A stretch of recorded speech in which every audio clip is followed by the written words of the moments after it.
কোরআন শরীফ আল্লাহ পাক বলেন, ইয়াউমা লা ইয়ানফাউ মালুন ওয়ালা বানুন।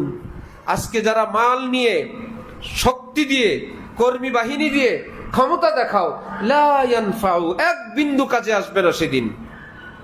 ইল্লা মান আতাল্লাহা বিকলবিন সালিম, একটা অন্তর নিয়ে আসবা যে অন্তরে আমি আল্লাহর ভালোবাসা আছে, আমার নবীর মোহব্বত আছে, যে অন্তরে নামাজের নূর আছে, নবীজির দুরূদ শরীফের নূর আছে, অর্থাৎ সুন্নত শরীয়তওয়ালা একটা অন্তর নিয়ে আসবা, আমি তোমাকে নাজাত দিয়ে জান্নাত দান করে দিব। আমরা আছি কি নিয়ে?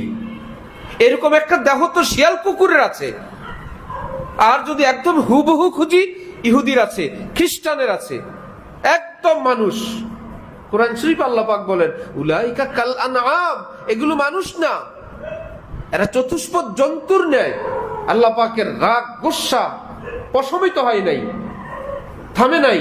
তিনি বললেন বালহুম আদাল, না, আমি শিয়াল কুকুরের মতো এদেরকে বলছি, আমি আরো কিছু বলবো, এরা শিয়াল কুকুরের মতো না, এরা আরো নিকৃষ্ট।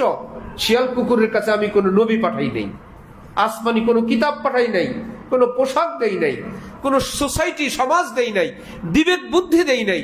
এদেরকে আমি অনেক কিছু দিলাম, এরা দুনিয়া বুঝছে, পৃথিবী বুঝছে, এরা ক্ষমতা বুঝে অল্প কিছু পর্যন্ত, বড় ক্ষমতাকে বুঝে না।